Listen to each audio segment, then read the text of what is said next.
right, everybody, this is absolutely stunning. I do like this Chevelle. I had seen it in Pomona, so I'm so glad that I'm here now with Eddie. Eddie, congratulations. Thank you very much. For Street Machine of the Year. And, you know, I was telling Jesse Bowler just recently that when you think about Street Machine of the Year, mean, strong, it's those are the words that comes to my mind, at least. Yeah, I think so too. And I think you delivered that perfectly with this Chevelle. Thank you very much. I think we did a pretty good job on this. I got a great team at the shop. So tell me a little bit more about the Chevelle. What was the condition when you first started? So the Chevelle is kind of a cool story. It belonged to Matt Jewell, and it was his car from high school. He drove it through high school. He and his dad had painted it and kind of decked it out a little bit. After high school, he started to do a restoration on it, lost interest with it, and got shoved in a barn.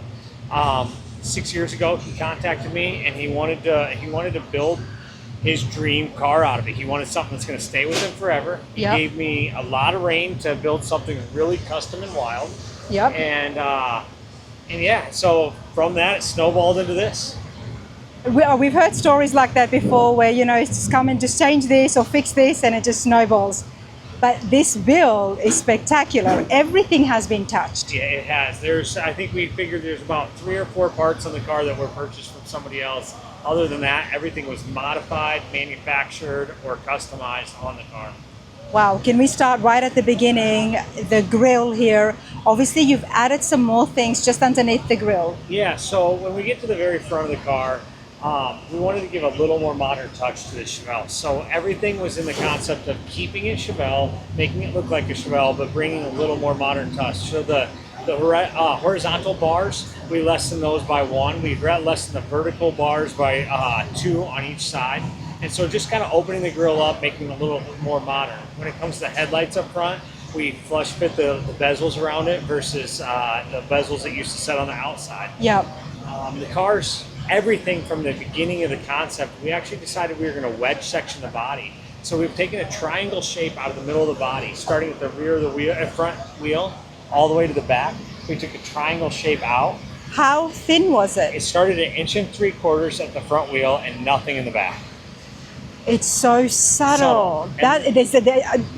When I first saw it in California, everybody, I thought to myself, there's something major that's happened to the body. It is. I thought it was a chop. And then that goes to the next thing. After we wedged the body, we felt the windshield was too tall. So we actually did the same thing. We took 1 inch out of the windshield and nothing out of the back. So we wedged it out of the C-pillar on the back of the car too. Wow.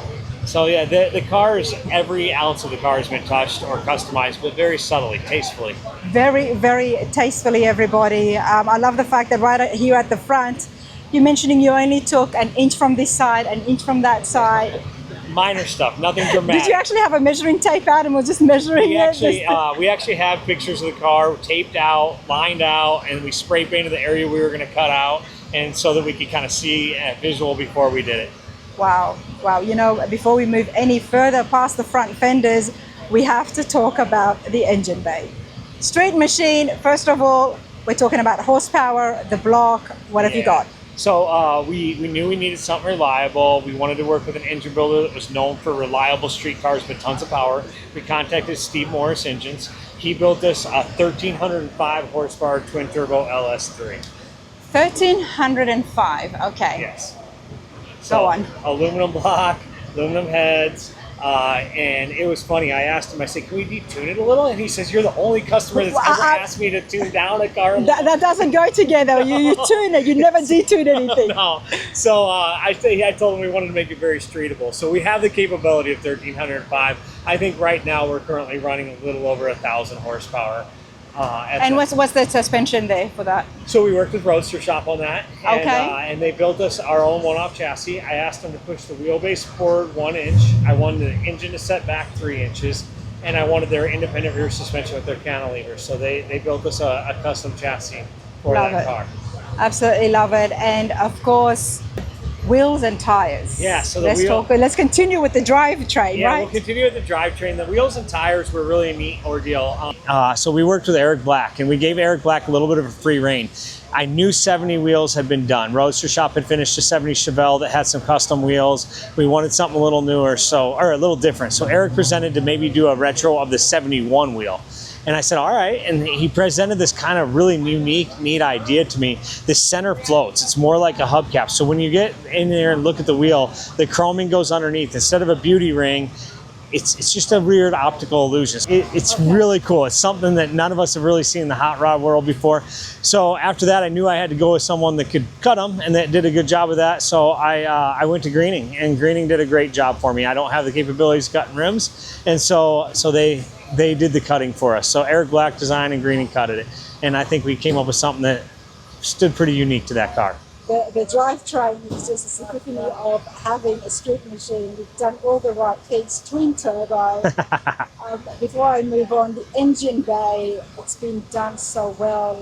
You don't want to dress up a street machine, but at the same time, this is a high-end build. It still needs to look good and function well. I think you achieved that, but again, there's a lot of modifications and application that's taking place. There is. Matt, the owner, was very adamant that everything we need to do is tasteful and timeless, but stay mechanical. He didn't want engine covers. He didn't want things to look fake and not be what they were. And so everything, you could see pulleys, you could see hoses, but we hit wires, we ran them super clean, and everything from the inner wheel wells to the radiator cover and the firewall were all 100% built from scratch in our shop. Eddie, how long have you been building cars for? I've been open for 23 years, so we've been building hot rods in Cedar Rapids, Iowa for quite a while now. So obviously, clearly, you know a thing or two. we try, so we get lucky every now and then. What about the paint? What is the paint? So the paint's a unique thing in itself also. Matt came to me with a picture of a Lamborghini online. It says, I would like this color. Anyone that's ever dealt with paint knows Lamborghini won't give you their paint codes. And so we found I think it might have been an Audi or a Volkswagen color that was in the realm, and we started tweaking and modifying it until we felt what we could tell online was this. And when we settled on the color, I think we kind of all agreed that it was going to be a neat one for the car. So have we named the color? I don't think we've ever named the color. That might be a new one now. Maybe we're going to need to. So. And tell me about Eddie's Rod and Custom. Where are you located? We're in Cedar Rapids, Iowa. We've been open, like we said, for 23 years. I just got a great group of guys that have been with me for a very long time, and we kind of specialize in high-end custom cars. Clearly there's a lot of machine work and 3D printing that happens. Obviously paint and body happen there. What about the interior? The interior is one thing we don't do, and so we'll generally work with some of the higher-end shops in the country, and this one happened to be with Avant-Garde Interiors. And Jeremy and his team are some of my best friends now. This is the second car we've done with them, and it was a phenomenal experience. Absolutely, I do like the interiors here, everybody. Again, very subtle. Talk to me about the center console and all the switches there. What am I looking at? Yeah, so when we came up with that idea, once again, we stepped back with Eric Black again and asked for a few reference photos. So he gave us some rough drawings of interior-wise. We wanted to morph somewhere between a 70 Chevelle and a 70 Camaro, still keeping the inspiration to that car. Everything in the inside was designed on CAD, resin printed, and wrapped in Alcantaran leather. But the center console I always like because it kind of gives you that feel of a 70s ratchet style shifter, but instead we gave the modern touch to a push button. You know what I did think, everybody, that you never know with these custom cars. I actually thought that it was going to come up. Okay. And then start functioning. Yes. And then when it's not in operation, then it just falls down, the ratchet style. Yeah. It falls down and it's just smooth and flush. But it's kind of gives that feel, but it's push button instead. But I bet you can make that happen. You probably could. Yes. We probably could. We probably could. So. But again, very well done here. Tell me about the gauges. The gauges are kind of a unique thing. We work with Dakota Digital on that, and we went back and forth on a whole bunch of rendering CAD drawings, trying to find out an image in a coherence between the sides, and that's what we came up with, and it worked out really well.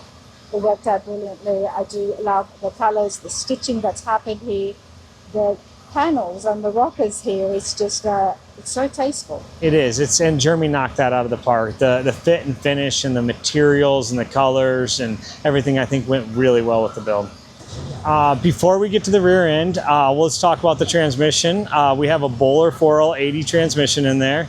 The Bowler transmissions are kind of a staple in Eddie's Rod and Custom builds. They are known to hold the power for that we're creating in this car. Nice. Are we looking at 4-speed? We are looking at 4-speed. 4-speed. So, Nice, yep. nice. That's Yeah. But I'm so excited for you. Okay, Thank you very really much. I'm excited for you. But of course, no stranger at all. It's a beautiful custom build. We do have a Corvette here. Now the Chevelle is inside, and we're about to find momentarily on who's going to be announced. Tell me about the Corvette. Now Joel is here as well. He owns the Corvette. So we'll definitely say hello in just a minute. Yeah, this is a pretty awesome car in itself too. This is a car we built, I think it got finished 6 or 7 years ago, and it is, the idea behind it was more retro mod, pure, more stock with slight modifications, tucked bumpers, one-off wheels. It has a 650 horsepower LT4 in it with a Bowler 6-speed transmission in it. The suspension under this one is Detroit Speed. Gabe's did the interior in this one out of San Bernardino, California, and they've done miraculous interiors for us in the past too. We really enjoy working with those guys too.